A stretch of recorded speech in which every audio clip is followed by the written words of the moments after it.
dear listener, to Dream Carriage, your quiet companion at the close of the day.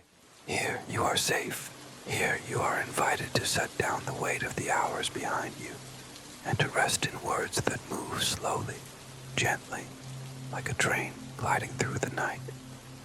I'm honored to be your guide this evening. Thank you for choosing to spend this time with the Dream Carriage, for allowing yourself this nightly ritual of calm. Each story waits for you here, steady as lamplight, familiar as a well-worn path, always ready to carry you into peace. Together, we will step into a world shaped not by urgency, but by stillness, a world where sounds soften, light deepens, and every detail is meant to ease your breath and quiet your mind. So, settle in, let the day fall away, and allow tonight's journey on Dream Carriage to open gently before you, leading you toward rest, and finally, toward sleep. Augie squeezed herself through her cat door and emerged onto the back deck. Lifting her nose, she delicately sniffed the evening breeze. The air was balmy and pleasant, just warm enough to tell her that a new season had arrived. It was that perfect moment between the chill of late spring and the unrelenting heat of high summer. She was in her element, circling the small deck with the confident strut of a lion. She took stock of the neighboring gardens. The human neighbors on either side had dogs who lived with them. One of those pooches was an enormous, goofy Labrador. The other was an overexcited, small poodle. Both of these canines gave her their full attention whenever her outdoor excursions coincided with theirs. Gazing up at her, wagging their hindquarters eagerly, they would whine softly and move their feet with agitation. Augie always made a point of ostentatiously paying them no mind.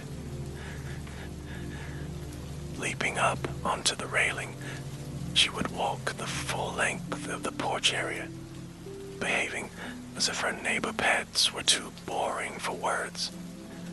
She enjoyed demonstrating that she was not interested in talking to them. Once in a while, she would saunter over to the edge of the deck that was nearest to the dog in question and sit, staring at it square in the face. This always drove either one of the dogs mad with excitement. But Augie didn't flinch. She was above such undignified behavior.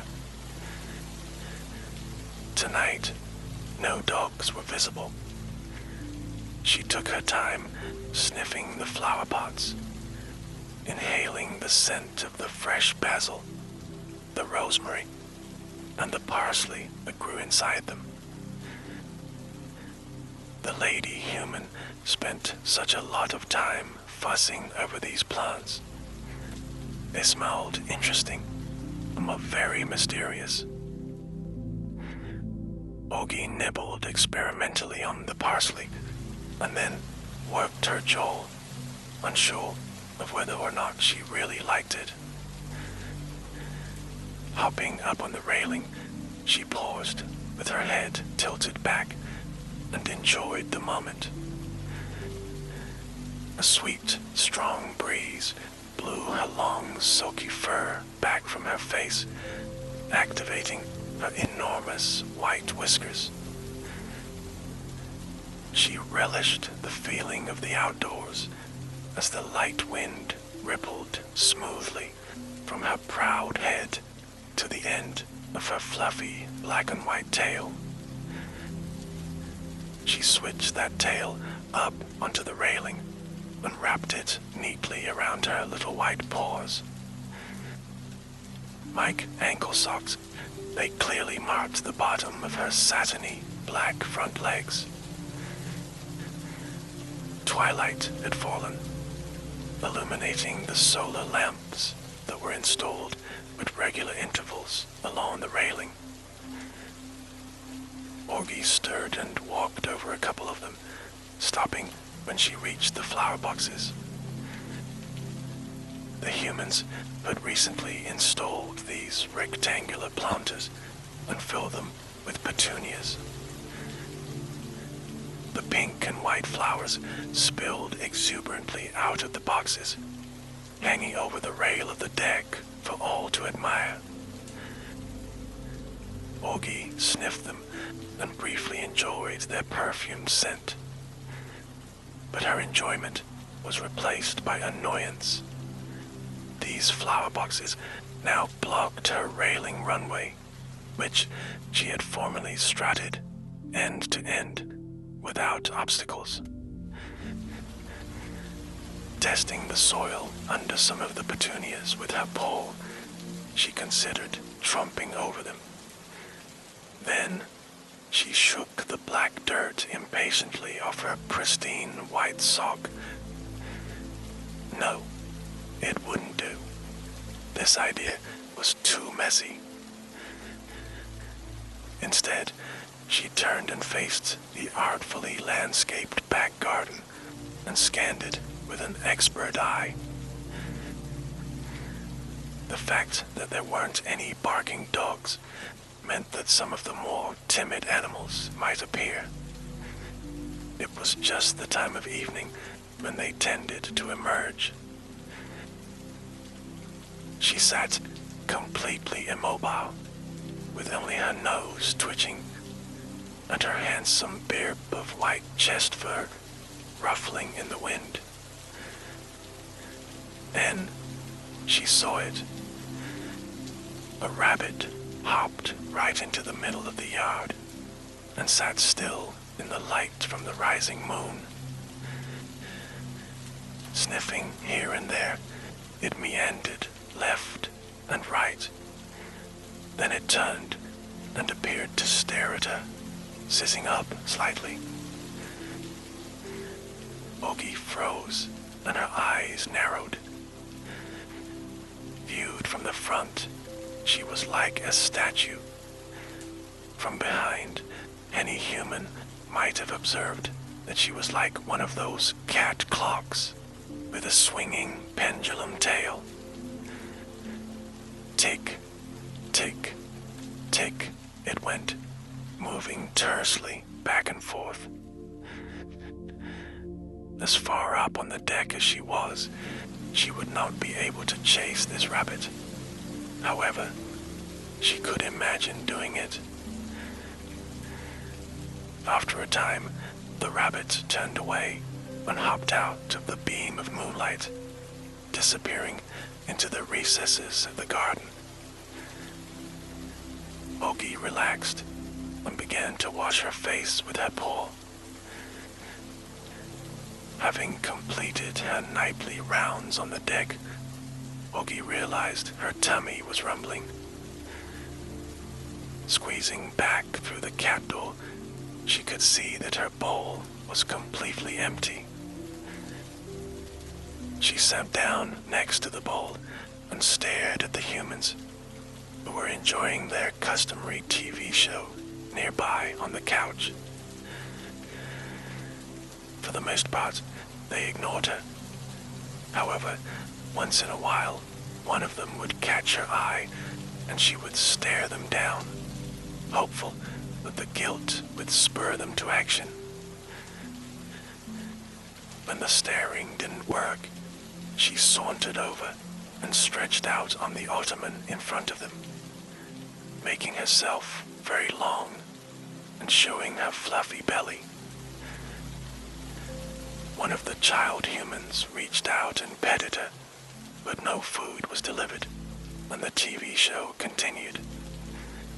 Orgy returned to the bowl to wait.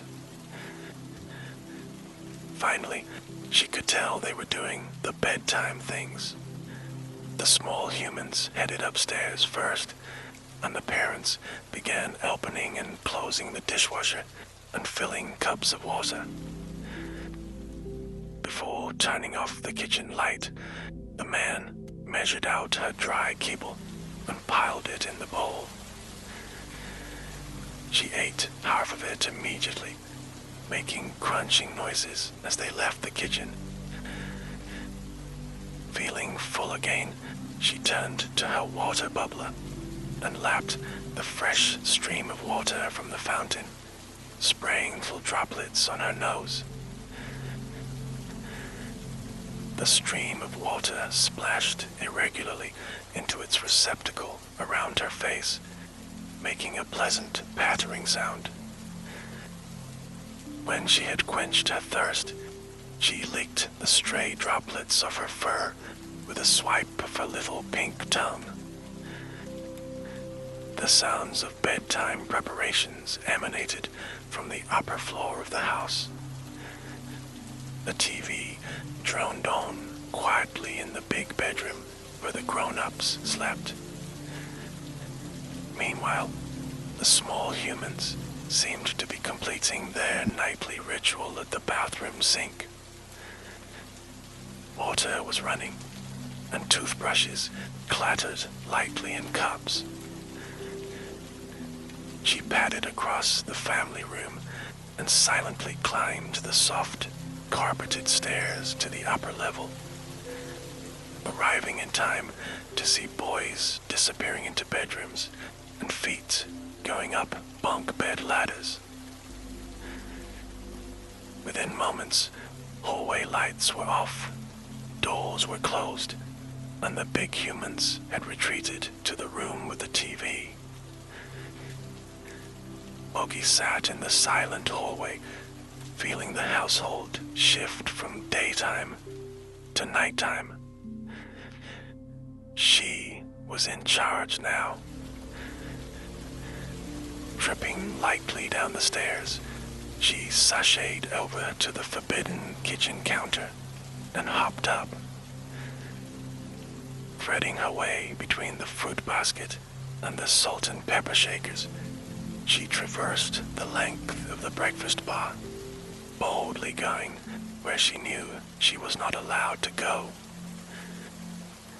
She sat herself down in front of the faucet at the kitchen sink. It was dripping ever so slightly. A fat droplet clung to the spout, gathering heft almost imperceptibly. The droplet was being gradually pulled downward, downward, downward. Ogie watched it, immobile, waiting for it to lose its fight with gravity. Then, unable to resist any longer, she licked it away.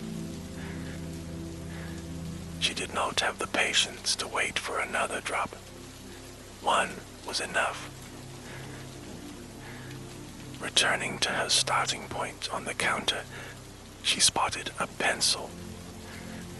She pushed it just a bit, and then a lot, and it fell to the floor with a satisfying tapping noise. She sat squarely in the middle of a pile of paperwork stacked next to the pencil, surveying the room. It just felt right to be there. After enjoying her rectangular paper seat for a while, she gave up the counter and headed for the lady human's desk. A laptop stood open, glowing dimly in the darkness. Ogie hopped up on the desk, which was covered with lumpy items. Stacks of paper tilted and slid irregularly over half the surface area. Multiple pens and binder clips lay about. An empty coffee cup stood in the corner near a roll of lip balm. by the warmth coming off the keyboard, Augie squeezed her enormous body onto the laptop and lay down. It hummed almost imperceptibly beneath her, like an electric blanket. The computer was too small to really be comfortable though. Stretching herself out experimentally, she swatted at the lip balm, sending it to the floor. A random paper fluttered off the other side of the desk, pushed over the edge by her hind legs. Unable to get as cozy as she wanted to be, she abandoned the desk, leaping back to the floor and walking past the lip balm as if it was of no interest to her. She crossed the moonbeam that lit up the fancy rug in the living room and hopped up into the open front window. From this vantage point, she could see the quiet street. Most houses were dark, with only a window illuminated here and there. Streetlights cast pools of golden light down onto the sidewalk and the road. A little bit of pollen drifted slowly through the glow, showing just how many of the plants outside were getting ready for summer. As Augie watched the road, a lone pedestrian strolled by, taking her dog on a nighttime outing. Without speaking, the woman made her way up the street, allowing the dog to examine mailboxes and holes in shrubberies along the way. A car drove by slowly, its headlights sweeping the scene. Then it was gone, and the woman and her dog had disappeared. Augie's nose twitched as the scent of blossoms blew past. Then, stretching herself upward, she lodged her claws briefly in the very top of the screen and removed them again. There was no human here to scold her. She settled down in the window and rested there for some time, enjoying the early summer night sounds of the crickets and the occasional far-off passing of a car. Her whiskers and her nose were alert to every motion of the air around her. Her senses were awake, even though she might have appeared to be dozing. Eventually, she grew bored in the window and returned to the velvety carpet on the floor. Stalking through the living room, she spied one of the human lady's bobby pins lying near the cat bed. Augie had many soft cat toys and rattling balls, but nothing entertained her as much as a bobby pin. She pounced on it, seizing the skinny little hairpin between her silky white paws. The pin flipped in the air and landed a short distance away. She stealthily circled it and descended upon it again, smacking it across the nearby hardwood floor. The pin skidded lightly across the planks and spun once again to rest. The sport went on like this. Sometimes she purposely shoved the pin under the edge of the rug, just to create an extra challenge. Once, she backed up and sat upon it, as if catching it off guard. It was a marvelous game, and she felt quite invigorated afterwards. When she had finally lost interest in the bobby pin, Augie decided it was time to check on the people. She hippity hopped up the stairs, still energized by her game. The upstairs hallway was completely silent. All the humans were fast asleep. A sliver of light shone through the crack in the bathroom door. Padding softly into the room where the big humans were snoozing, she jumped up on the king-sized bed, landing on the comforter right between their two sleeping forms. She turned her attention to their feet, waiting for something to move under the covers, but everyone was still.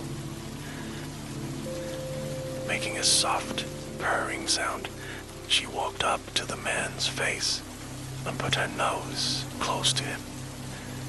If he happened to wake, she thought, perhaps he would pet her. Alas, the man only rubbed his nose in his sleep and turned away from her. Ogie was slightly put out by the lack of company, but she decided it was a good opportunity to take a nice cat bath. She started with her paws, then moved on to her ears, and with all the very long fur she had to cover, the bath took quite a long time. By the time she got to the end of her majestic, poofy tail, she was ready to rest for a little while. She turned around 3 times and settled herself near the pillow between the lady and the man. All this time, they have not woken up. Listening to their regular breathing, she drifted into a nap and dreamed about chasing rabbits. As the nighttime hours ticked by, Ogie was awakened by another car driving by in the street. Standing on the bed, she arched her back and stretched luxuriously, working the kinks out of her legs.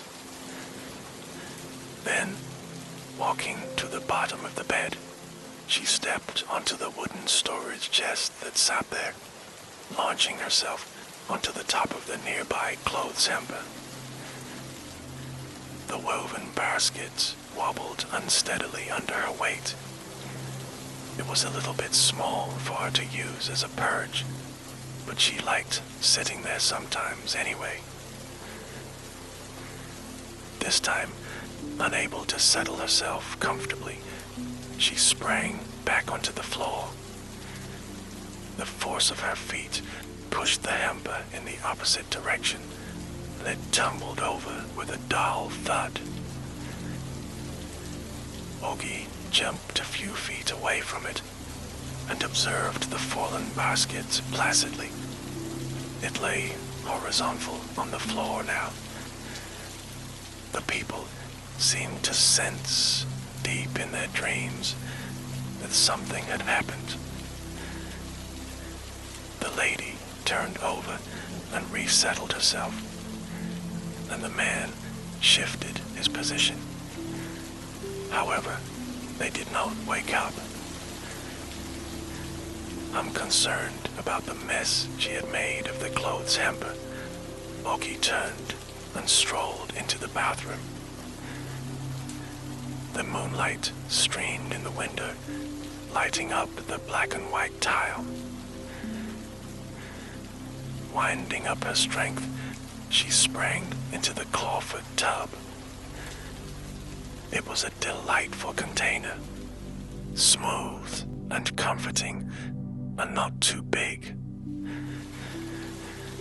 Sitting down in the middle of it, she peered over the top edge, scrutinizing the bathroom. In the morning, it was usually busy in here. Right now, though, it was silent. No faucets dripped, and there was nothing to play with. She sat in the tub for what she considered to be an acceptable period of time, and then she jumped back out again and stalked out of the bathroom. After her long nap on the bed, Oogie was feeling well rested.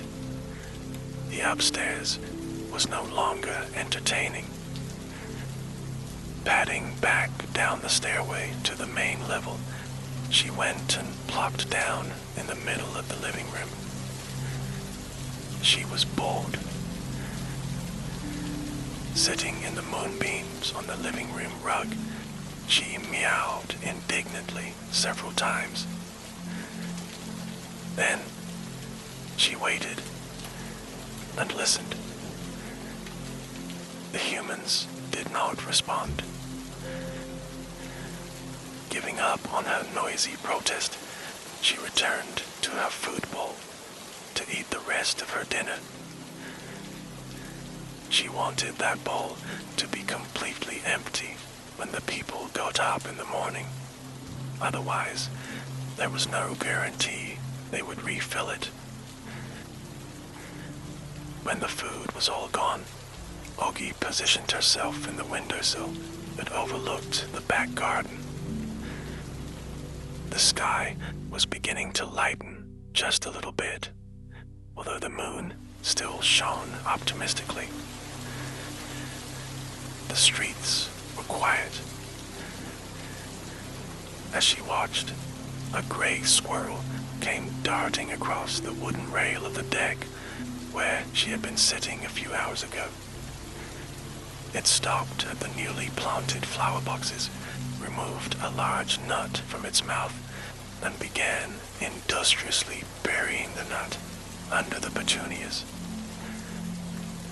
Oogie's eyes widened like saucers, and she adjusted her stance in the windowsill, switching her tail.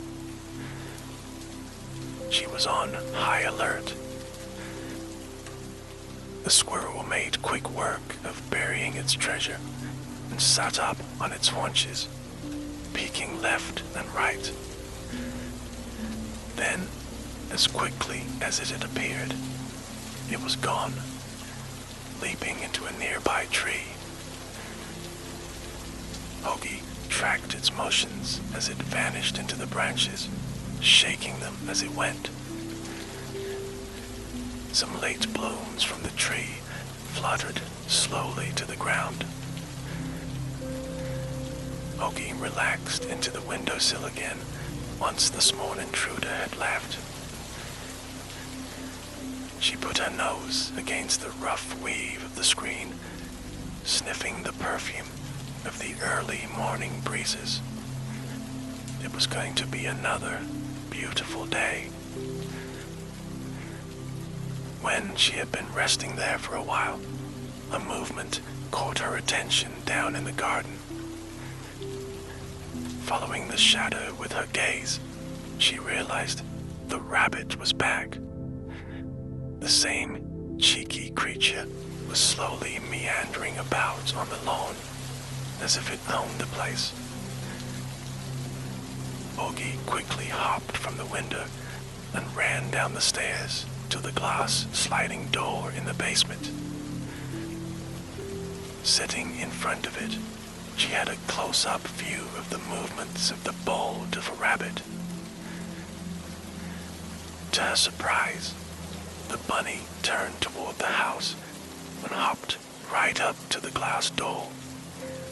It could clearly see her sitting right there, but it sniffed around the patio as if it hadn't a care in the world.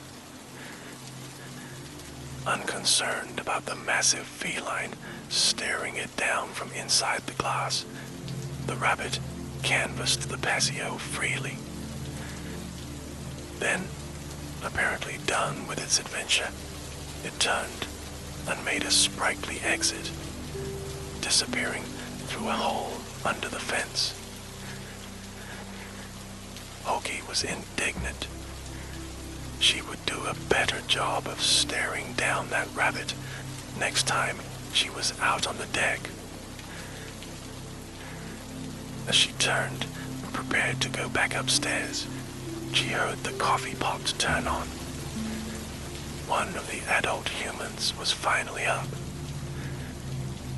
She bounded into the kitchen and sat by her empty bowl expectantly. The man shuffled back and forth, opening drawers and cupboards. He fetched a mug and turned on the television news. Then, with maddening slowness, he returned to the counter and got the cat food out of the pantry. He deposited a nice, fresh supply of kibble in her bowl. Oki gave her full attention to her breakfast as the man slowly shuffled back upstairs with his coffee. Having filled her belly, she realized she was getting rather tired. It had, after all, been a busy night. Stretching herself thoroughly, she hopped up onto the family room couch and settled herself on the blanket that lay there in a pile from the night before. It was her favorite one, woven of soft material that made her feel very drowsy. Curling up into a nice round ball, she laid her fluffy, warm tail over her pink nose and closed her eyes. Then, with a satisfied tummy and the comforting smell of coffee wafting through the air, Ogi began her first proper catnap of the new day.